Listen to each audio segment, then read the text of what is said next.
Did you know your best friend is one Canvas discussion away? In today's episode, I talk with Saki, a current community college student who teaches elementary school students when she's not in class.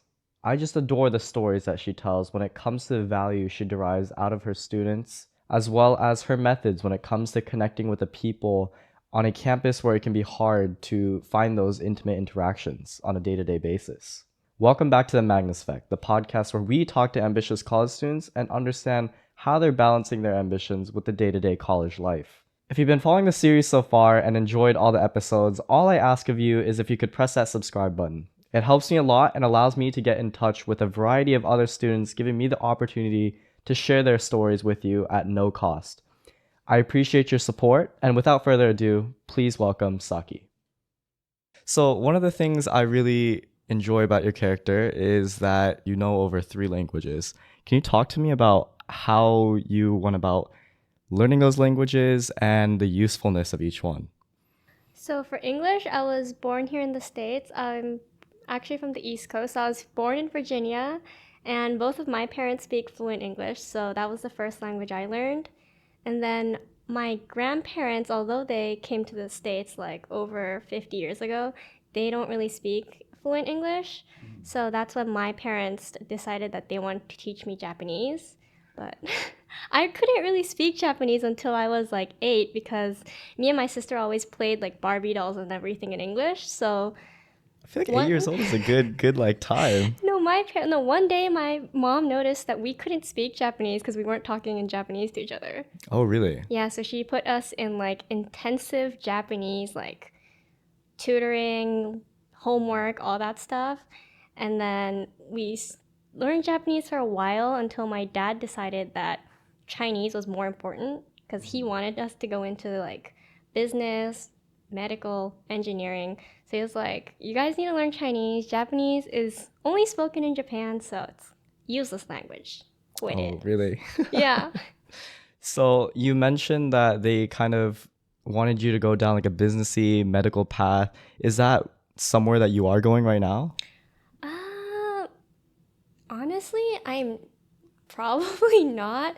So for medical, I'm really squeamish. So really? any sight of blood, I am like on the verge of fainting. Me too. Yeah, I I can't can't. take paper cuts. Like I look at my finger and I'm like, oh god, oh god.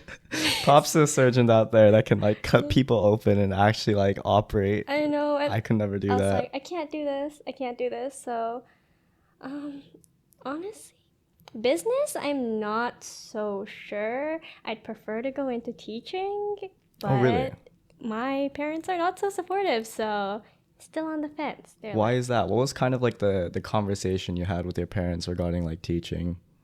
oh, so I currently work part-time in an elementary school, so I kind of let them know that I'm just doing this to start gaining like work experience, and then I actually really enjoyed it. So Oh, tell me about that experience. Like, how is it like teaching like a young crowd? So I always knew I liked young kids. Like I always volunteered to babysit my like family friends' kids. Whenever we had parties, like family gatherings, I'd be the first to volunteer to watch the younger kids. So I always knew I liked kids. So that's kind of what got me into the job because my cousin actually goes to the school that I work at. So that's how I got the job.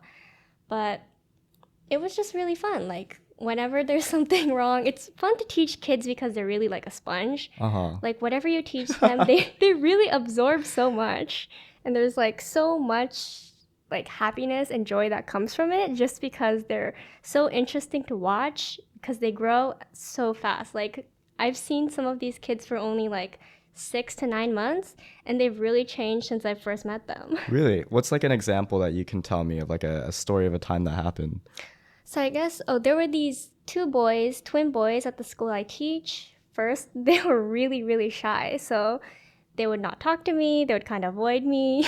They were twins, so they looked so similar. I couldn't even tell them apart at Oh my first. gosh, really? Because they all come matchy-matchy every day. So started off with like giving them name tags so I can remember them.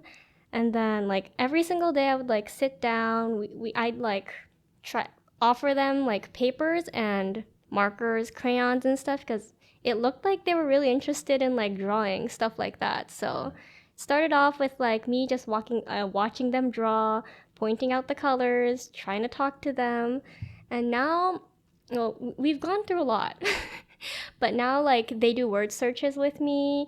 They, like, respond to all my questions. We discuss each of the words. Oh, Like, wow. yeah, like, what do you like most? Like, which word resonates with you the most? Or, like, if the word's like animal, I'm like, what's your favorite animal? Do you have pets at home? And they actually enthusiastically respond. So that's like, it makes me feel like really worthwhile when like I can see the actual change in these kids while I interact with them.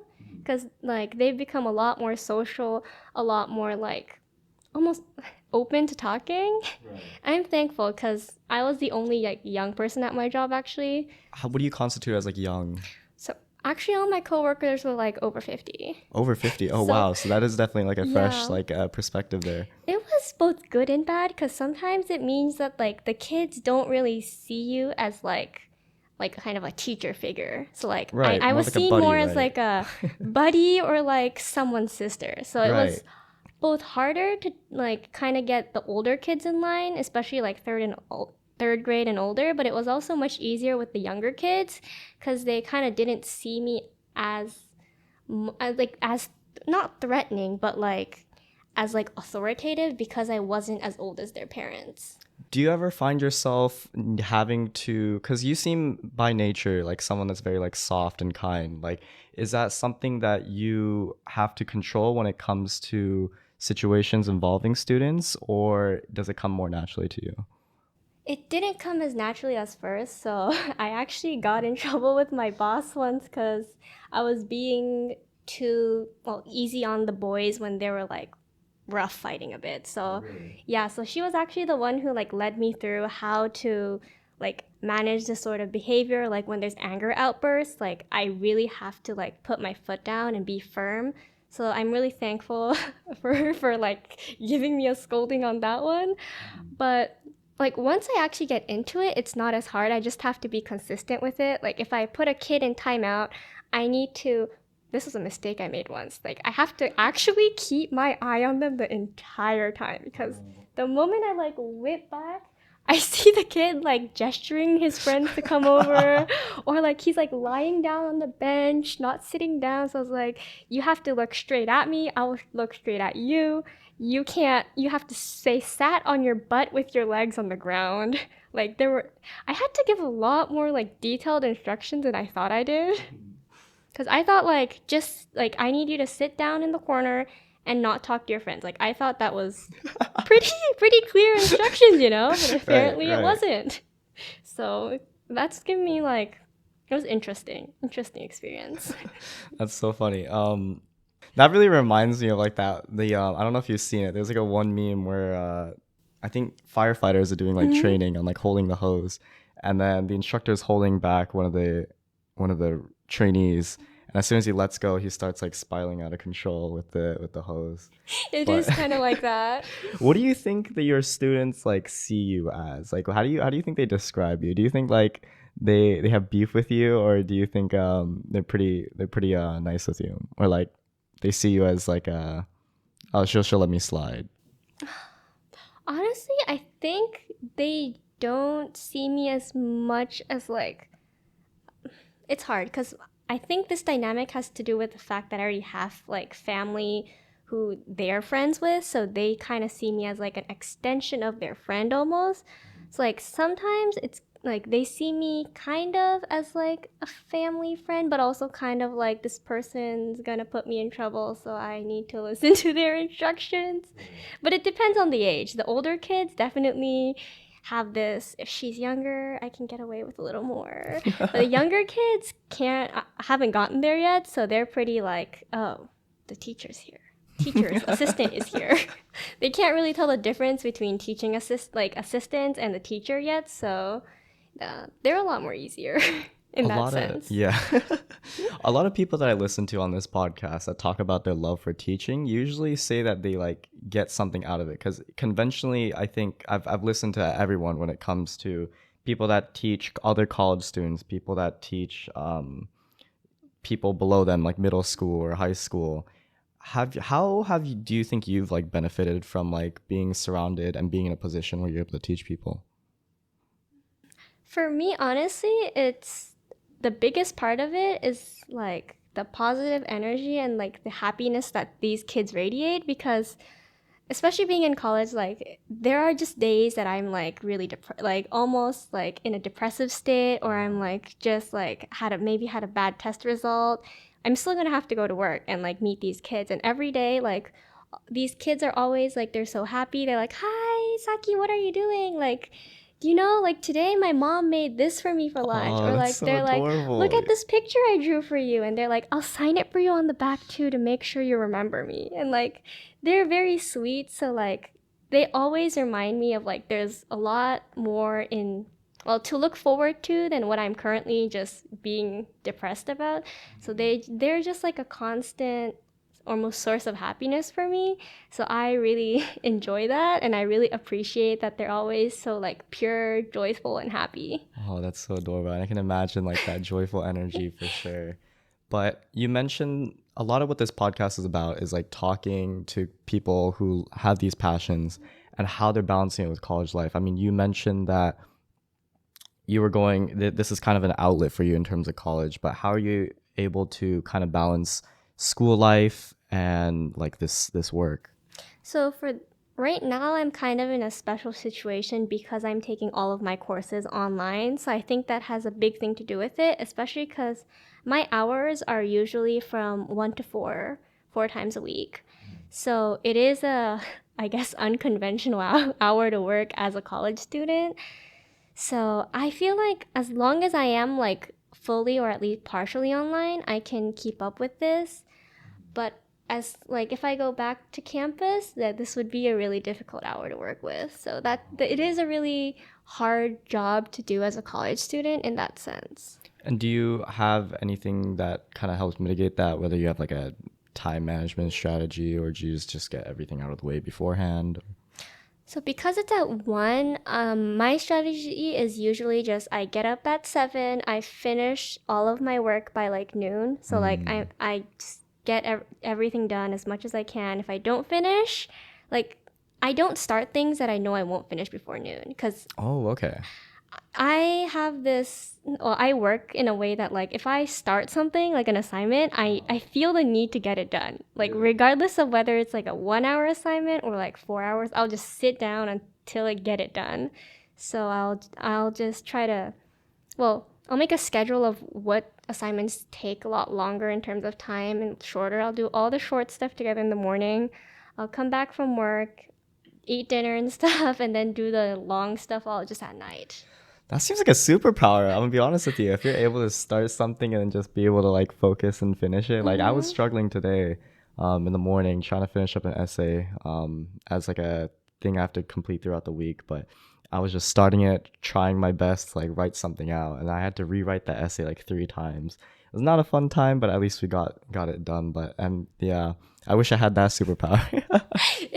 It's both like good and bad. Like sometimes I forget, I like I just don't gauge how long things are gonna take, and like I sometimes start things that I know like are gonna take like 4 hours at like 2 a.m. Mhm. Not a good idea, but like yeah, there are days I end up going to sleep at like 5. So I think I need to choose a little more wisely, but otherwise it's going pretty great.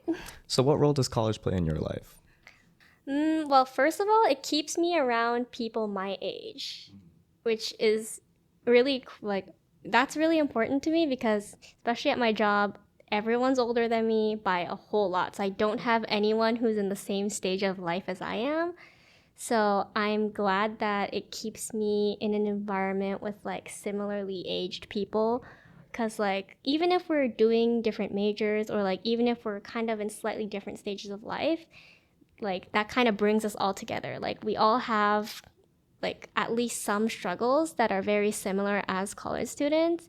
And it's nice that I have a group of people that I know that I can share these struggles with, or like they understand what I'm going through. Like they've been through it almost. But mm, I wonder what else it plays. It's like it's like a social circle for me. Yeah, like it's a very important social circle for me just because of the nature of my job, I guess. Do you think that the major is needed for like what you do? Yeah, let's start off with that. Oh, my major? In general, yeah, Um, sure. so I'm currently majoring in sociology because I kind of want to go into education. I'm not sure how though. Like I was debating on whether I want to like double major with psychology to go into like child psychology, or whether or not I just want to like dive into like early childhood education and go through that. So I'm not so sure, but maybe it a lot of people in my major actually work in like social work. Yeah, and because I'm at a community college, we do have a lot of people who have like already worked for quite a few years and they're coming back. So it's nice to hear their perspective, and I hope that like what I'm learning about sociology or about like how societies like come to place, how what's the history behind all of these issues happening right now. Like I hope that can play into like come almost feed into what I do as a teacher. So like I understand the different backgrounds that these kids are coming from, and like I'm trying to be mindful just because like I know a lot of these kids have different backgrounds than me, and well, it's I hope that I can be kind towards them, and I'm always mindful towards them. As someone who's like developing like a young person's like brain and like psychology, do you ever feel like the need to like tell them about like what you've learned in terms of like their how they think? I think it comes in like it mostly comes in handy when we have like problems with the kids. Like if like there's some kind of name calling going on, or like there's some kind of like pushing, shoving, bullying, conflict, like those kind of things, like it's helpful to know these like different backgrounds, or like like how people in the past or like people currently have solved their issues, and like kind of apply it to what's happening at school now. Because sometimes, well, the easiest way to get kids to change their behavior is to give them like a very detailed lineup on like what they did is wrong, why they did it wrong, and like As a way for how them like, to reflect, yeah, but right? also like how other people have like fixed what they did wrong. It's like giving them actual examples instead of just telling them they're wrong is the most helpful so far. Because I understand that if someone tells me, well, you're wrong, I'm just going to be like, I'm not, you're wrong. So, like, it helps me a lot with the explanation part. Yeah, that's for sure. You mentioned that you're in community college, and as someone who has been surrounded by a variety of people who've gone to private, public, and community college, like what do you think the advantage of going to like community college is as opposed to maybe like a public or private? I feel like the first one is just the diversity, because, well, there are people who are like young parents, there are people who have already retired from their jobs, there are people who are like going there while working, and there are also people who are like me, like they're trying to transfer into a college. So different people are we're all in the major for different reasons. Not everyone's transferring. Some people just want to take courses, or some people just want to finish their degree that they already finished. So it's always nice to not be surrounded by people who are going through the exact same route as you. Just because when everyone I know is like, if I'm talking to people who are all intent on transferring, like sometimes, well, we don't always agree on everything, and also it can just get really stressful sometimes because we just tend to talk about grades or like the statistics and everything. So it's nice to talk about like stuff in your major or like your assignments without having to like have the I guess stress constantly on your mind, because those people are going through it for different reasons, or like they're going through it with a different path in mind. Yeah, right. I think that's like something that's really important that I've learned through this podcast. Like a variety of people have their own paths and interests and like missions. So it's interesting to see like how they kind of approach it. Yeah. In terms of like campus life, do you think that community college like lacks a lot of like club culture, or do you think it's sufficient enough for you to be able to like do anything that you want? So I really appreciate my campus because there's a lot of clubs available, but they also encourage us a lot to join clubs. Although I haven't joined any Oh yet no. because of my work schedule, but that is something I'm looking into for next semester. But I have friends who are in clubs, and so far they said it's really nice because a lot of people are online, but being in a club forces you to come on campus on certain days in order to like join those club meetings and everything. So I think probably being in a club would benefit me a lot if I had the time to join a club, but that is something that I will look into next semester. Well, I mean, in a sense, your work is your club, right? You're That's surrounded true. by the people that you're teaching as well as your coworkers, like your teachers. So in that aspect, you're still being part of a community. So I think, I guess to each their own, but that's something that I noticed. How would you describe like the people that you surround yourself with on campus? Like, are these all, you mentioned that they have like diverse like interests and all that type of stuff. How did you go about like approaching them? Honestly, most of them I just approached. It's kind of weird. I approached them through our Canvas has like a direct messaging option, and when we first introduce ourselves in all of our classes, we do like an introduction video. So I just kind of cold message people through Canvas, and I'm like, "Hi, I'm Saki. These are my interests. I saw that like we have this in common. Like if you ever want to hang out or like you want to be friends, here's my number. Text me back." And I like kind of just cold messaged a whole bunch of people, and like it's kind of a numbers game. At some point, I do still start getting responses, and I'm like, that's honestly how I met one of my closest friends at community college right now. So she was like, I'm glad you reached out. I'm really shy, but I was like, I'm just really shameless. So thanks for responding to my message. I didn't think I'd be getting responded because the first 3 times I did that, I was ghosted. So I was like, oh, this is kind of sad. But I still continued, and like, I'm glad I still did that because it's okay. Not You're not gonna get ghosted every time. Yeah, I love that nugget that you shared right there. Because, like, I was just talking to someone that was essentially saying, like, how do I find friends? I feel like I don't really want to put myself out there that much. I wish that, like, people would come to me. And I feel like I would have never thought about DMing through Canvas. But so I really love that strategy. Like, we gotta keep that in mind in the future. But, Embrace the shamelessness. embrace the shameless. So is this person also like the same major as you, or And we're not she in the same major, actually. same major? What was the part that bonded you together that much? Like you said, that one of your closest friends. Like what is the defining feature between you two, you think?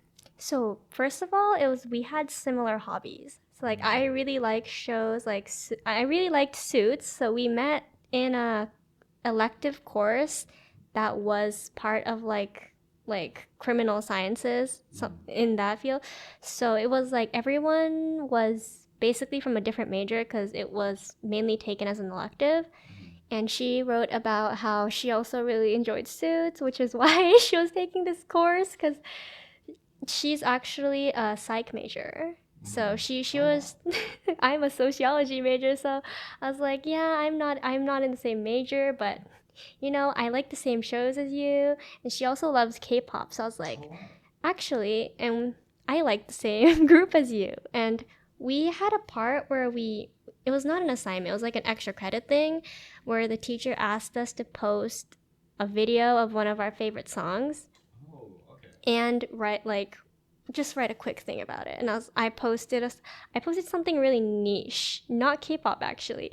I posted a Taylor Swift song, but the one at the one yeah, no, the one Owl City did as like a response to Taylor's song. So it's like Enchanted, but his version. Oh, It's not released. I just found it on YouTube and I put it on and I was like, "This is my favorite song." And she commented and she was like, "Oh, that's such a great song." And I was like, "Okay, I'm gonna message this girl." I was like, "I love Taylor Swift too. I'm not in the same major, but I think I think we could be great friends. So this is my number, and in case there's a group project coming up, like why don't we just like stay friends for that?" It's like, it's definitely the smallest things, right? yeah, no, that's how I stalked that page for like a good hour, just going through what people put on their songs, and I was like looking for details. Like, do you have siblings? Do you have pets? Or like, what's your favorite artist? Actively looking for those like connections, Yeah. right? That's so cute. You brought up a point earlier about people should like embrace more like shamelessness. How do you go about silencing the brain and like the social anxiety when it comes to your perceived thoughts about like how reaching out to people might be a nuisance? Honest, okay, I'll just preface this by saying my strategy is probably not the best, but I just go about, I like remind myself of all of the things I've done where I've probably gained a lot more attention, like probably unwanted. Like, I screwed up a presentation in grade 10 pretty badly in front of my entire class. So I was like, every time I like need to reach out to someone, especially if it's a single person, I'm like, you've screwed up majorly in front of a whole class. Like, this is one person. Like, it's really not that bad. Right. So like, I'm like, yeah, it's not that bad. It's not that bad. And I just press the button. If I regret it after I sent it, there is no unsend button. So I'm like, I've already did it. I have to get over with it. Burn the bridges, but also convince yourself to just like kind of cross the bridge, right? Semi just gaslight yourself into being like, you've already done this. You've already committed to it. You have to go through with it. That's so funny.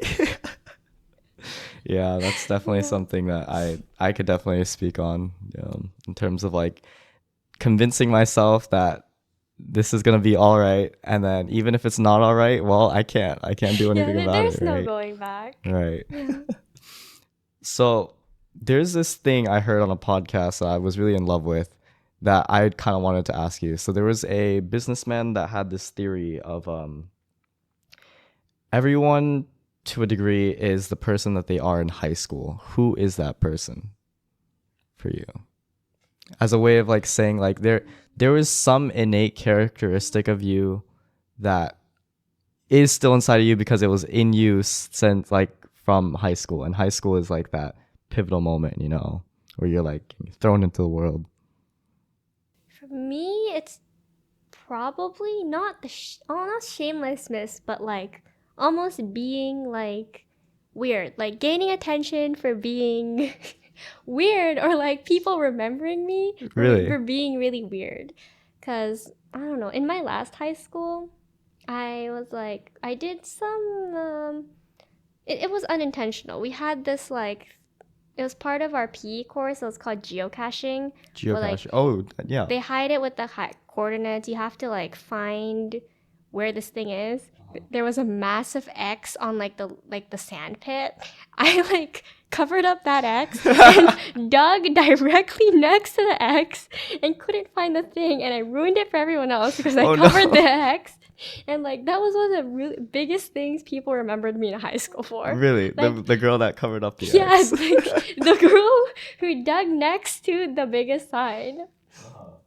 Or also things like failing science experiments, like not intentional, but I don't know. Me and science labs just never really worked together. Oh, really? Yeah, so like I think I'm reading the instructions really clearly. I go through them like 5 times, and like it says like 10 grams, and I put like 100 grams. Oh no. And like I light a gummy bear on fire and almost set off the smoke alarm.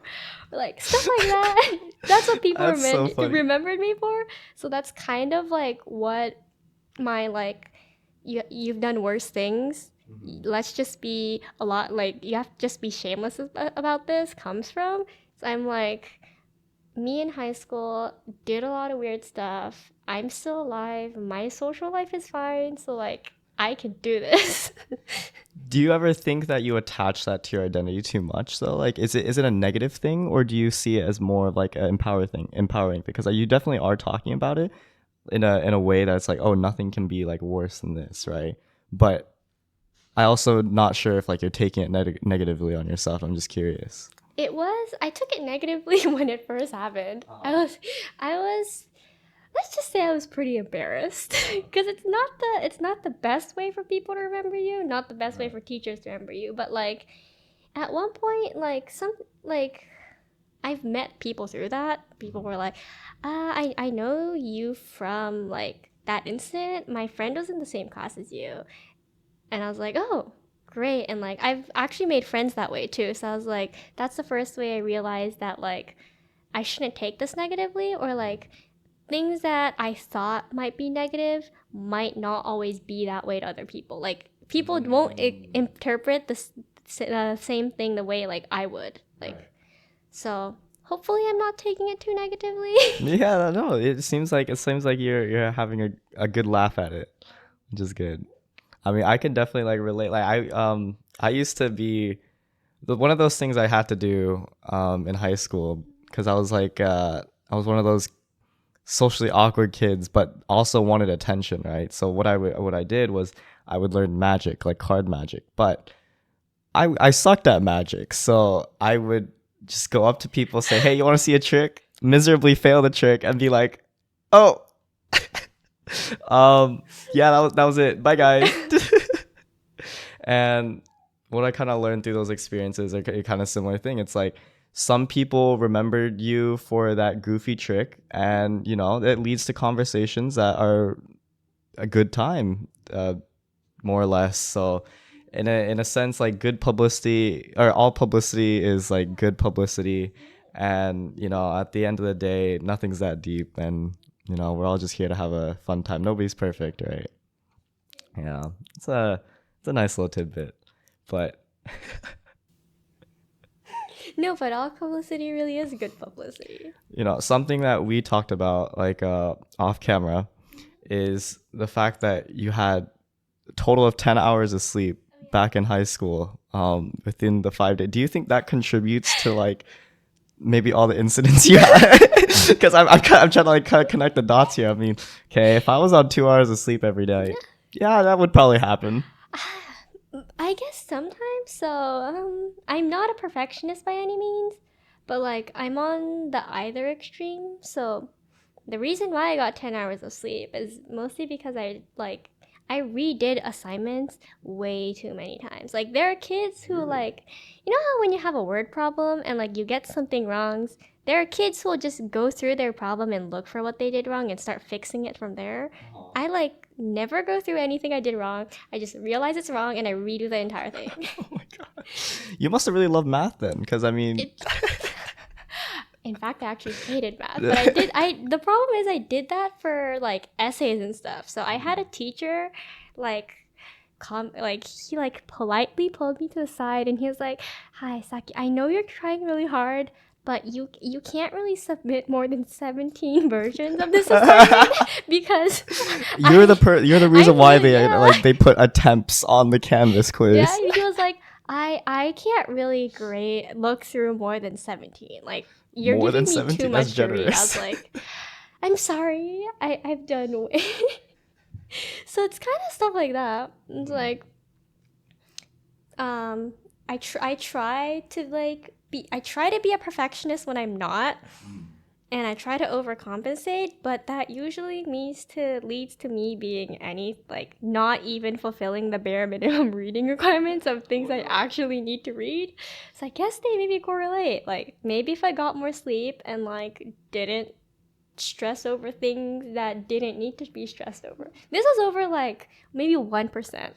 Like I did this thing 17 times. I got like maybe like 7 out of 100 extra points.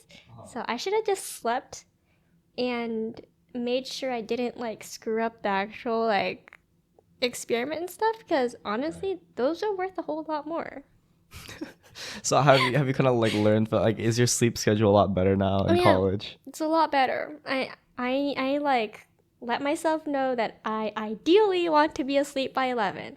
That doesn't really happen all the Oh time, no. but like I will definitely try to be asleep by like 1, hopefully. But like regardless, I will wake up every day at 7 That's really because we have a dog. Oh, so you have to walk in. Not walk her, but she will kind of like bark.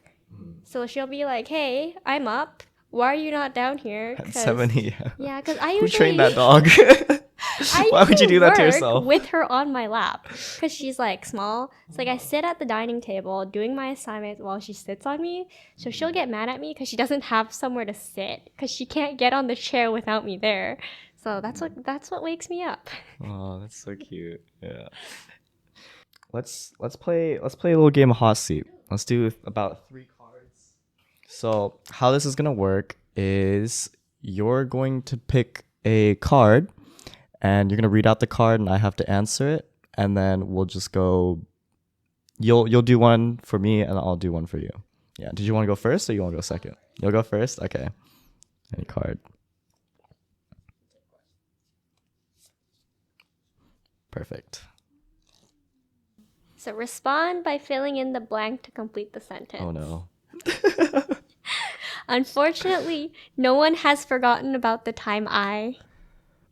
Oh. Oh. Oh, this is a great There's one. a lot of those, unfortunately. What is the one thing? I need to give this some thought.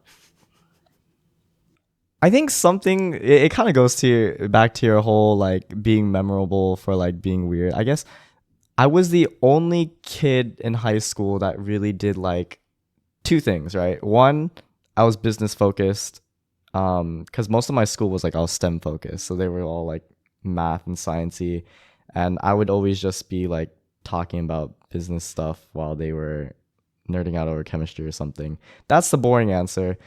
I don't know if this one's any more entertaining, but I mean, I was also the only person that was really doing magic and cardistry. So whenever I'd be walking around and just shuffling cards, I guess I was pretty memorable for dropping those cards and just being the guy that was picking up 52 cards off the floor. Great way to be remembered. Yeah, definitely. My school was small too, so it wasn't that hard to like be known for Well, something. people will remember you if you become a big time magician. Yeah, that didn't sail too well.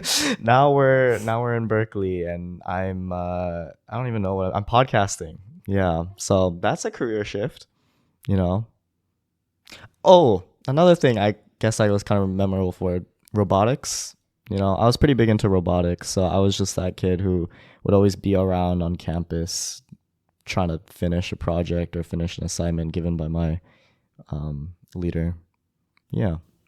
Oh, you also did robotics. I also did robotics. It's a lot of fun, and I there was a event that happened pretty close to here at the Berkeley High School, and I was able to attend one of the FRC matches, and it definitely took me back. It was really entertaining. It's one of those things I feel like I regret a little bit not trying harder in, because the energy is honestly just it's like nothing else. I mean, when you just obsess over something with a group of people and then you're working tirelessly to try to achieve it, I think there's nothing more beautiful than that. I mean, it's just like any other business. It's any other startup. It's any other passion project.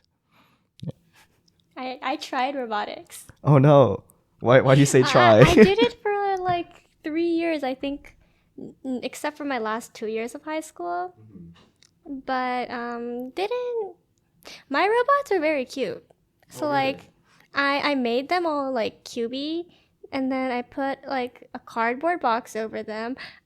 Like covered the cardboard box in fake fur. I added those like bunny ears from those headbands, and I had like a moving fluffy bunny robot. But That's impressive that you're able to make that though. I mean, it's like problem is the only thing it could do was move. So I was known as the one who skillfully decorated but could barely do any kind of code to move the robot. maybe designing like software interfaces or stuff like that was like cute, a though. Like my teacher still had my like bunny robot shell thing out when I Really? visited him. Oh, a few no years way. later. So I was like, I know I sucked at your class. I was on the verge of failing. What was but his class? He taught robotics and Oh, design. he taught robotics and design. Okay. Yeah, but he still remembered me, so I was really glad. I was like, Aw. that's so sweet. And a nice robot to like Yeah. show everyone else that you can Yeah. make cute robots. Right? He used me as the you don't have to be great at coding Oh my. or anything technical to do robotics, because I had a girl who just really wanted to decorate fluffy robots, and she still passed my course. Hey, there you go. Maybe you should So tell your maybe it was kind of students about that inspiring one. for people who suck at anything tech related. I think designing might be your strong suit. You know, teaching and designing might be something for you to look into. But cool. I guess it's your turn. Yeah. Wait, I just picked a card. Huh? Aren't you Yeah. So I'm grabbing, giving you the deck. No, you're grabbing the deck. No, I'm pulling, but you're grabbing the deck and like fanning it out. Pick any card, Someone here wasn't known for cards in high school. Sorry. No, I'm kidding. I can barely shuffle, to be honest. This is a funny one. I think this fits you. I Gives don't know bad why. vibe. What is something you hate having to pay for? Oh, unlimited data. That's a unique one. Yeah.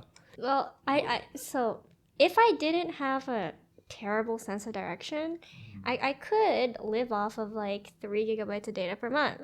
Problem is, if I'm going more than like a straight line, I lose myself. So I spend an ungodly amount of data on Google Maps. Really? Yeah, like if I go straight, turn once, and like spin like maybe a couple times, I genuinely don't know which way I came from. Is it because you can't like recognize like the architecture or like That too, but even if I recognize it, I just like don't really know which way or what way. Like I need to be following like an interactive map.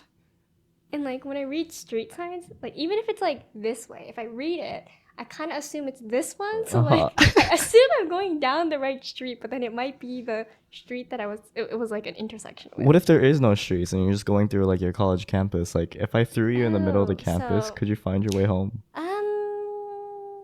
Problem is, short answer is no. Long answer is I will shamelessly go up to every single person that is like, every time I go up to a person who's closest to me, I ask them like, hey, how do I get here? They're like, oh, turn there. So I just get to the first part they mentioned, like until I have to turn. And when I get there, I find a new person and I ask them, hey, how do I get to this place? So yeah, that's how I get around. But life would be a lot better if I didn't have to pay for data. That's so funny. Or like just less data. What if we gave you like an old school map of like the area, No. Could you read a map? I can't read the map. I can read the map and I can like give people instructions reading the map. I just can't follow those instructions myself. Oh no. Let's just put it that way. That's unique. I joke with my other directionally challenged friend that like I wonder what would happen. Have you seen the videos where like they strap a camera to the collar of a cat? Oh yeah. And you just kind of see where they go. Like I want to do that with a bunch of people that don't know the direction. Like, I'll take away their phone. I'll put them in the middle of campus. I'll put a camera somewhere on their front part and just see like how funny it is. Just seeing like I'm probably gonna like a little ant go in a through the same maze. place multiple times. That's funny. What's something that I hate paying for? There's a lot of things I hate paying for. Like, to be honest, I hate paying for food because I just want to live. Like, at some point, I go through ups and downs of like living to eat and eating to live.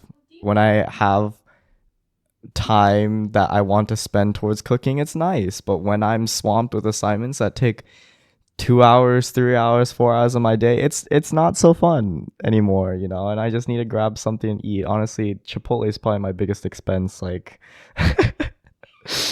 these past couple months. But what's another thing I hate paying for? Camera gear. Camera gear is so expensive. I don't know why I picked this hobby. It's like the camera base is like $1,000. The camera lenses are even more. Well, and that's 'cause you have tripods, 2 cameras lighting, and like 2 microphones. Yeah, it's not. It definitely racks up, but you know, photographers can start. That's why photographers are so expensive, right? So it's not as easy as clicking a button. Some hobbies have got to be expensive. Yeah. What? Some hobbies. Some house needs to be. Yeah. You like, worded it they better. just have to be expensive for some reason. Have you paid for photos before? I haven't paid for photos, but I did have an expensive hobby. What was that? It was flying trapeze. So you have to pay by the hour. Flying trapeze? Flying trapeze. So like there's a bar hanging in midair and like you climb up to a platform and like you perform tricks and everything. Oh wow, what? Huh. So I used to do gymnastics in like elementary till middle schoolish, and I kind of just let that go. After that, I found flying trapeze because they opened this place right near where I lived, like literally a straight, maybe 30-second walk. Really? Yeah, that was probably the most expensive hobby I had in high school. What is the breakdown of that? Like, what do you need to get for flying trapeze? What do you mean? What do you need to get? Like the gear. Oh, Is it like the membership it's or like because I know climbers have. Oh, sorry, I keep interrupting you. it depends on what you buy. You can just like rent the stuff, but then you have to pay every time. So there is just that like gear. So like it's like a leg and waist harness. There's that, and then chalk for your hands, but also like grips. Like it's secures on your wrist, and then it goes here. Like it's a kind of like a leather skin. Oh, okay. So like it does, you don't get too many like scallops on your hand from the bars. But there's that. Also clothes, because the clothes rip so quickly because of the friction with the bar, especially if you're performing tricks where you're hanging, you go through like so many pairs of leggings. So there's that too. But most expensive probably the time by hour. Time by hour. Yeah, Oh, okay. that's the class fee is the most expensive. Oh, interesting. But you just stopped doing that. It closed down due to COVID. No, maybe you need to be the Unfortunately- spark so that other people can learn about it. Yeah, unfortunately for me, probably fortunately for my dad, who kindly sponsored my hobby. Maybe he was the one that drove them out. It's Yeah, like, poor hey, him. I'm paying way Me too and my much. sister both did this hobby because I roped her into it. So That's cute. It was fun but expensive. How is your relationship dynamic? I meant sibling dynamic. Sibling dynamic, it's interesting. So I'm the more let's just say immature and not I don't really think about things before really? I say them. She's the much more like calm, mature, like she really thinks through things before she speaks. So she sounds very like mature and intelligent, if that makes sense. Really? Yeah. So when we're sitting down, especially because we're basically the exact same height, we often get mistaken for twins. Oh, really? You And guys then look when I that start much talking, alike. people think I'm the younger twin. So I was honestly pretty offended, especially like when we're like visiting my grandma or something, and like the people at the front desk of her nursing home are like, "Oh, it's so nice that your twin granddaughters came to see you," when I'm like 3 years older. But I'd say we have she seems more like the older sister. So in that sense, maybe our like sibling dynamic is pretty unique. Do you ever like yell at her for that? Like, oh, you gotta act younger. Like, Honestly, I get yelled at more. You get yelled at more. It's like, you're older. You've got to have your stuff together. You're making me feel ashamed and embarrassed. What do you respond with to that? Well, I'm always just like, oh, not my fault. I'm like, not my fault I'm dumb. Or like, not my fault I can't see direction. I just give her like the most shameless response I can. And she like massively rolls her eyes at me. She's like, oh, my sister is so stupid. That sounds like a fun time. I'm sure Yeah. that you've had a lot of interactions with your like family and arguments about that. At the end of the day, I still really love her. Aw, Most of the time. most of the time. Keyword. Most of the time. So, going on to the closing section of this podcast, we have a tradition where the last guest asks the next guest a question without knowing who it is. And the question that's been left for you is, what's something that you can't live without, and how would you react if it was taken away from you? Is it an item or is it like a human or like or is there no Anything to your restriction? interpretation. My sister would probably be offended, but I kind of between her or the dog. Her or the dog. But since I've talked so much about her, let's go with our family dog. Okay. Yeah. What would happen if someone took your dog, or like a hawk just came down and shwoop? I'd honestly probably be like clinically depressed. Oh no. You think your sister can substitute for that, or Yeah. your sister can substitute for the dog? I mean, I never had a dog until pretty recently, but now that we have a family dog, I honestly can't imagine life without her. Like, it's so nice to have, like, not someone, but like, yeah, someone who's like very not dependent, but like they are so like attached to you. They're so loyal, and they're like everything you do basically makes them happy. Like, even if you're having a really terrible day and you only pet them for like maybe 10 seconds because you want to go to bed, they'll still have the happiest smile. They'll still be like so like happy that you just came home. So, yeah.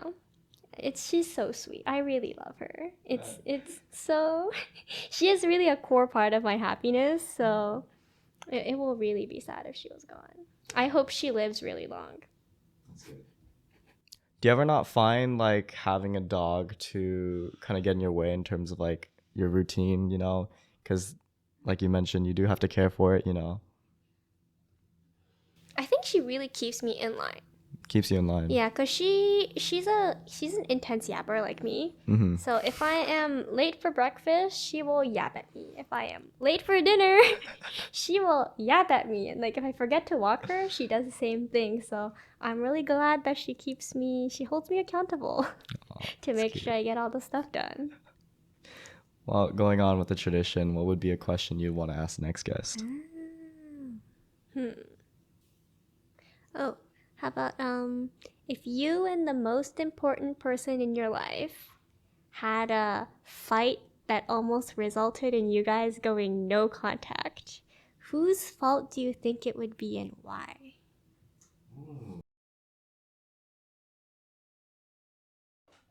All right. Yeah, I'll make sure to pass it along. Well, thank you so much, Saki, for coming out. It was a great conversation. I loved all the different points you made about teaching and your love for it. And yeah, I think the moral of kind of this is teach more, be shameless, and live life. Yeah. Thank you for igniting me, Magnus. Yes, thank you.